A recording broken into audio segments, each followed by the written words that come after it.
બોલે સદગુરુદેવની જય।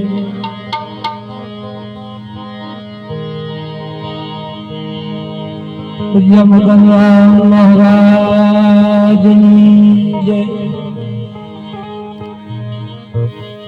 બધા હરિ સંતની જય।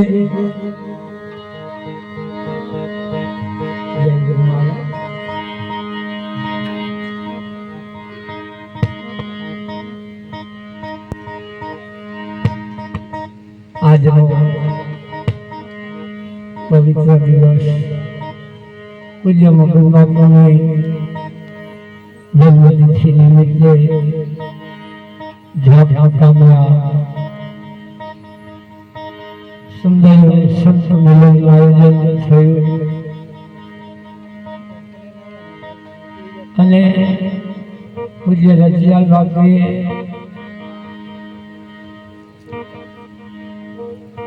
એવી અનુભવની વાતો કરી,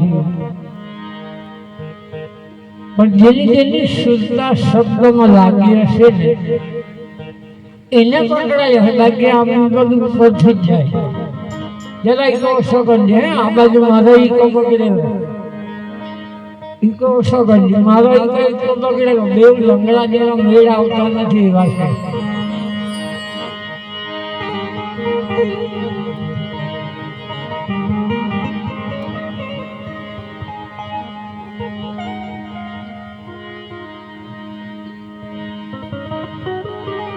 અને અત્યારે ભાવિક સંત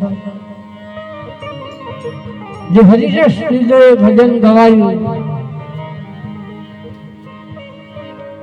ત્યારે મને એક દ્રષ્ટાંત યાદ આવી ગયો। એક આજે કેમ આપણે આ સભા છે, આજે સત્સંગ સભા, જે કાંઈક આધ્યાત્મિકતાની રાહ પર ચાલવામાં આપણને મદદરૂપ થાય એવી સંતના અનુભવની સભા। તમે એક રાજ દરબારમાં સભા ભરાઈ હતી અને એમાં એક ઝવેરી આવ્યો 3 હીરા લઈને।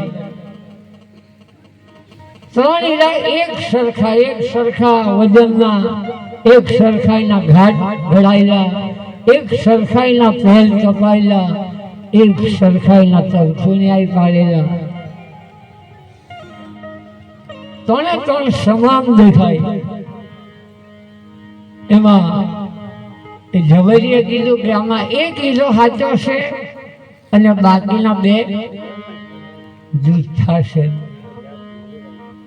હવે જે સાચો હીરો પકડી બતાવે, ઓળખી બતાવે, એને આ મહામૂલો કરોડો રૂપિયાનો હીરો એને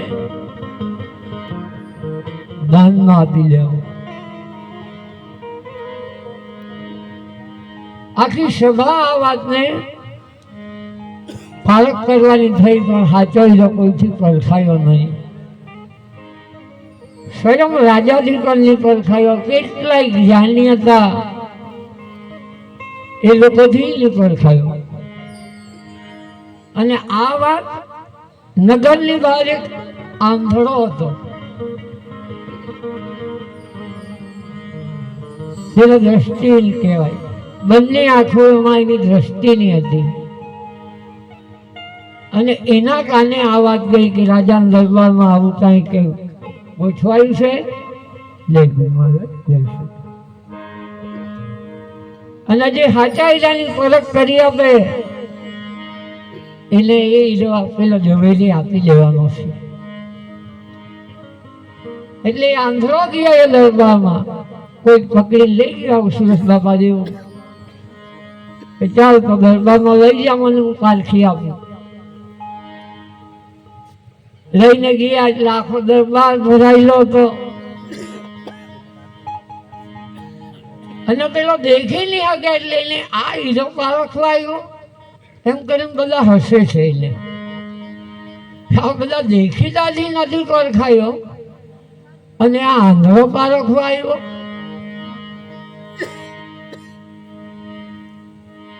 બધા એની હાસ્ય ઉડાવે છે। પછી એ હીરાજીયા મુકાયા હતા એ જગ્યા પર લઈ ગયો પેલો ભાઈને અને પછી પેલા આંધળાએ ત્રણે હીરાને સ્પર્શ કર્યા, જે સ્પર્શ જ્ઞાન છે. સ્પર્શ કર્યા એટલે એમાં જે સાચો હીરો હતો એ પકડીને પેલા ઝવેરીને આપી દીધો કે આ જોયો આ તમારો સાચો હીરો. અને ઝવેરીએ કહી દીધું કે સાચી વાત છે, આ હીરો સાચો છે. હવે રાજા વાજા વાંદરા કહી ગઈ હું કરે કઈ ભરો ને, એટલે રાજાને જાણવાની જિજ્ઞાસા થઈ. એ અમે સચ્ચી આંખે જોયા ત્રણ હીરાને અમને પારખમાં ન આવ્યું અને તમને કેમ આવ્યું?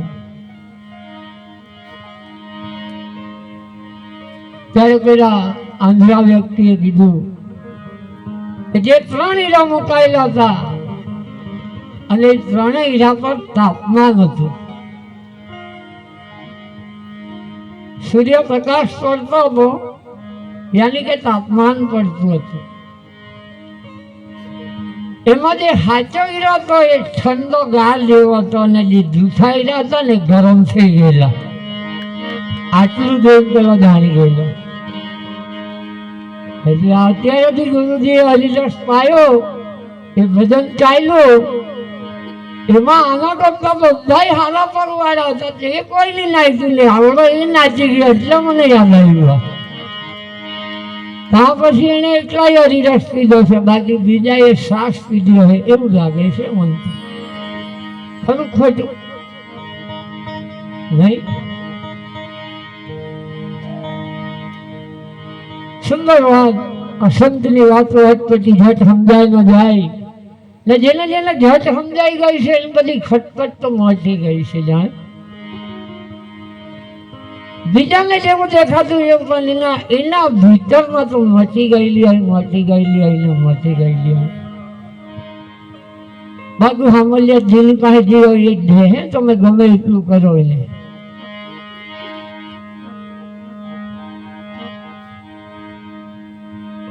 એવો હરિરસ એવો અમીરસ પાયો.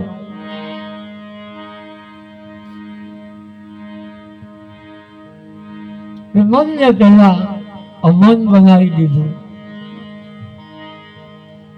એ ગુરુ મહારાજે આ 99% બધા ઉપદેશિત છો. ગુરુ મહારાજે ઉપદેશ ક્યારે દીધો છે? નહીં, એમને એમ ઘરે ઘરે ઘર આવી નથી ગઈ લાગે. પછી ગઈ લાગે હું કંઈક તો થયું હોય કે નહીં. કોઈ પ્રેરણા કાંઈક વાતમાં નિવેડો લાવવા માટે પૂછવું પડે. અમે કઈ પરીક્ષા કરવા તો આવીએ જ નહીં. અત્યારે બાપુજીએ કીધું આ 86મું વર્ષ ચાલે અને 86 વર્ષેથી આજે એમને આટલો ઉપયોગ કરવામાં મોકો મળ્યો. મારું હૃદય ગદગદ થઈ ગયું. કારણ કે આ વાણી ફરીને પાછી મળશે નહીં. આજે તક ઝડપી લીધી, ફરીને આ સમય આ ગયો સમય પાછો ફરી ફરી તો નહીં આવે. સખિયા મિલી આવે ફરી ફરી તો નહીં આવે.